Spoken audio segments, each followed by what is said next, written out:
I shared an apartment with a girl who had absolutely no concept of boundaries. She constantly borrowed my stuff without asking. Clothes, shoes, jewelry, and worst of all, my makeup. I told her countless times to stop, but she always brushed it off like it wasn't a big deal. The last straw came when I found out she had used my expensive foundation for a party and didn't even bother cleaning the bottle. That's when I decided it was time to teach her a lesson. So here's what I did. I went out and bought a cheap foundation from the dollar store and swapped it with mine. But I added a special ingredient, self-tanner. Lots of it. I left it in plain sight on my vanity and waited. The next weekend, she waltzed out of the bathroom with an orange face. Not a little orange. Oompa Loompa orange. I didn't say a word as she headed off to her party. The next day, she came home furious, complaining that people had been laughing at her all night. I just smiled and said, "Oh no, maybe it wasn't your shade." She never touched my stuff again after that.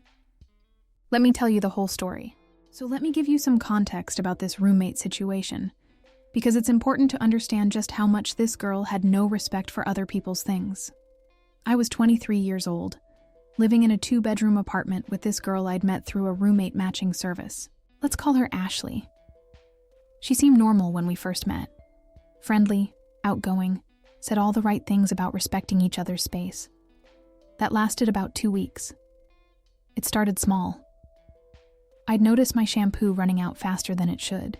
My food in the fridge would disappear. My favorite coffee creamer would be empty. When I'd ask about it, she'd be like, "Oh yeah, I used some. I'll replace it." She never did. Then it escalated. I started noticing my clothes going missing. I'd be looking for a specific shirt, and it would be in her laundry basket. Or worse, she'd be wearing it when I came home. She'd act all innocent like, "Oh my God, I thought this was mine. They look so similar." They did not look similar. My shoes would disappear. My jewelry would show up on her dresser. My perfume would be half empty. It was like living with a klepto who didn't even try to hide it. But the makeup. Oh, the makeup was the worst. I'm really into makeup. It's kind of my thing. I have a whole collection. Good stuff too. Expensive foundation, high-end palettes, designer lipsticks. I'd spent years building this collection. Some of those products cost $50, $60 each. And Ashley just helped herself whenever she wanted. I'd come home and find my makeup scattered across the bathroom counter. Brushes I'd cleaned would be dirty. My eyeshadow palettes would have finger marks in them. My foundation bottle would be opened and not closed properly. At first, I tried to be nice about it. I'd say things like, "Hey, could you ask before using my makeup? Some of it's pretty expensive." She'd apologize and say it wouldn't happen again. It always happened again. The incident that finally pushed me over the edge happened on a Friday night. I was getting ready to go out with some friends. I went to grab my foundation, this really nice one I'd just bought. $60 bottle. I'd only used it twice. I opened my makeup drawer and immediately knew something was wrong. The foundation bottle was there, but it looked different. The outside had smudges on it. When I picked it up, it felt lighter than it should. I opened it up and half the product was gone. Half. In 2 days. Not only that, but the bottle was dirty. There was foundation crusted around the opening. The pump was sticky. It was clear Ashley had just grabbed it, used a ton of it, and shoved it back in my drawer without even wiping it down. I stood there in the bathroom, just staring at this bottle, feeling my blood pressure rising. This wasn't a cheap drugstore foundation. This was expensive. This was mine. And she'd just taken it without asking, used half of it in one night, and left it disgusting. I walked out to the living room. Ashley was on the couch scrolling through her phone, getting ready to go out. And I noticed her makeup looked really good. Really good. Like professional level good? Better than usual. I said, "Ashley, did you use my foundation?" She barely looked up. "Oh yeah, I couldn't find mine. Hope that's okay. Hope that's okay. Hope that's okay." Like she was asking permission after the fact. I said, "That foundation cost $60. You used half the bottle. That's $30 worth of makeup." She shrugged. "I'll buy you a new one. When?" "I don't know, when I get paid. It's not that big a deal." Not that big a deal. I'd heard that phrase from her so many times. Everything was never a big deal to her because it wasn't her stuff. She left for her party that night.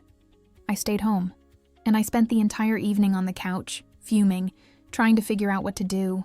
I'd tried talking to her, I'd tried setting boundaries. I'd tried putting my stuff in my room. She'd just go in there anyway. I'd tried labeling things. She ignored the labels. Moving out wasn't an option. We'd just signed a year lease 3 months ago, and finding a new roommate would be a nightmare. That's when I decided, if talking wasn't going to work, maybe a more creative solution would. The next morning, I went to the dollar store. I had a very specific shopping list. I found the makeup section and started looking at foundations. I needed something cheap, something I wouldn't feel bad about wasting, and something that was close enough in color to my actual foundation that Ashley wouldn't notice the swap. I found a $3 foundation that was almost the right shade, close enough. Then I went to the tanning section. I grabbed a bottle of self-tanner, the really strong kind, the kind that promises a deep, dark tan in just hours. I went home, locked myself in my room, and got to work. I opened the cheap foundation and poured about half of it into a plastic container. Then I added the self-tanner. A lot of it. I mixed it together with a plastic spoon until it was fully blended. The color looked pretty close to my real foundation. Maybe a tiny bit more orange, but if you weren't looking closely, you wouldn't notice. Then came the tricky part. I had to get this mixture back into a bottle that looked like my expensive foundation. I didn't have the exact same bottle, but I had an old foundation bottle that was similar enough. I carefully poured the mixture into the bottle using a small funnel. It took forever. I had to do it slowly so it wouldn't spill, but eventually I got it all in there. I took my real foundation and hid it in my closet, way in the back, behind a bunch of shoes where Ashley would never look. Then I took the fake foundation, the one loaded with self-tanner, and put it right back in my makeup drawer. Front and center, right where Ashley would find it. I even added a few smudges on the outside of the bottle to make it look used. Made it look like I'd been using it recently. I wanted it to seem completely normal. Then I waited. I didn't have to wait long.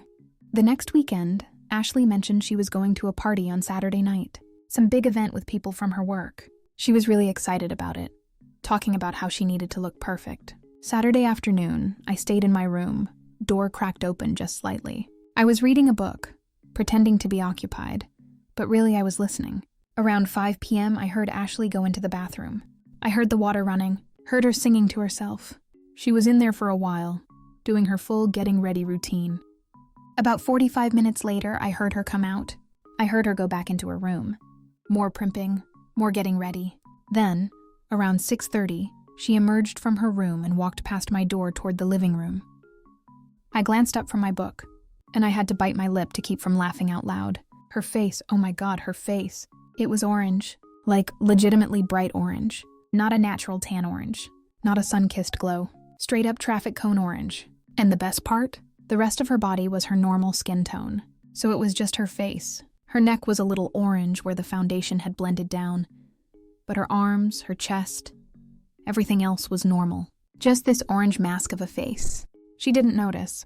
She was checking herself in the mirror by the door, adjusting her dress, fixing her hair, completely oblivious to the fact that she looked like she'd been attacked by a bottle of fake tan. I mean, I guess in dim lighting, maybe you wouldn't notice right away. The lighting in our apartment was pretty warm, but outside, in natural light, or in bright party lighting, it was going to be obvious. She grabbed her purse, called out, "Bye" to me, and headed out the door. I waited until I heard the door close.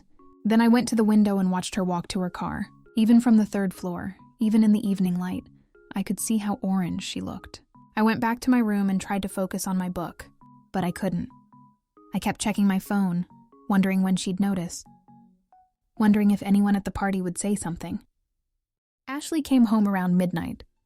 I was still awake, lying in bed, scrolling through my phone. I heard the front door slam. Not close slam. Then I heard her stomping down the hallway. Her bedroom door slammed too. I smiled in the dark. The next morning, I woke up to my phone buzzing. Text message from Ashley. "We need to talk."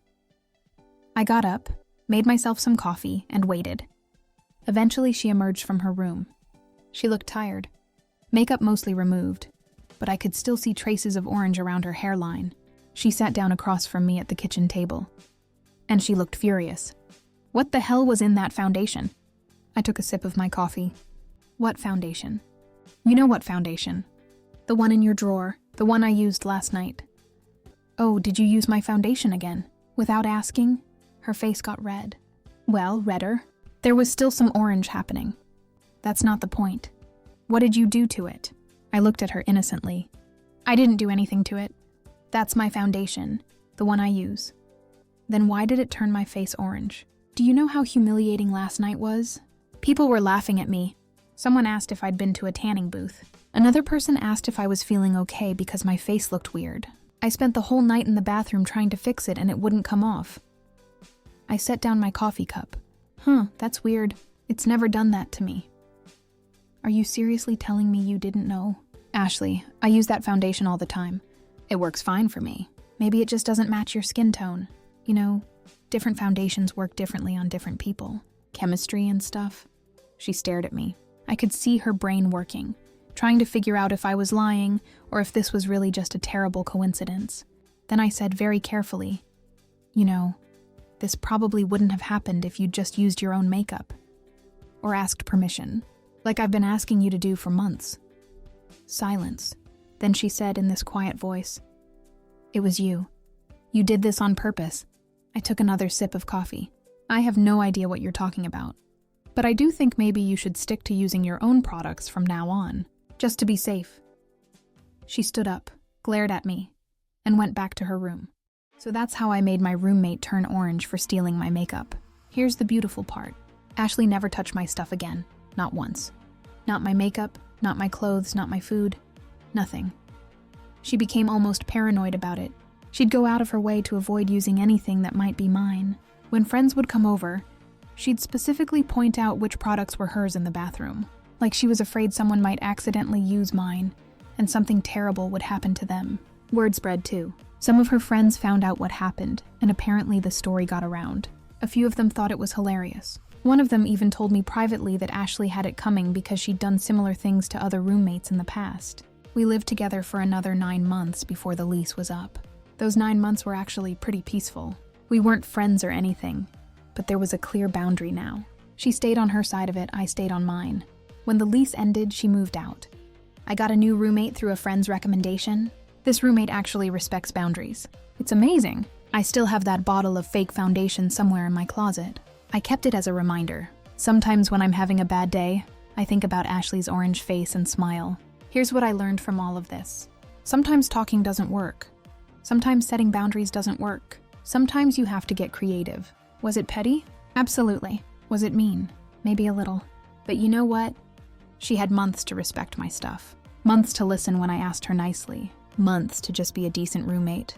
Instead, she kept taking my things, kept dismissing my feelings, kept acting like my boundaries didn't matter. So yeah, I made her turn orange for a night. And honestly, I'd do it again. If you're dealing with a roommate who doesn't respect boundaries, try talking first. Try setting clear rules. Try everything reasonable. But if that doesn't work, well, sometimes a little creativity goes a long way. Just make sure whatever you do is harmless. Orange face washes off eventually. You don't want to do anything that causes real damage. Keep it petty, keep it funny, and keep it within the realm of they'll be fine in a day or two. Thanks for listening to my story. And hey, to all the Ashleys out there who keep using other people's stuff without asking, consider this your warning. You never know what might be in that bottle.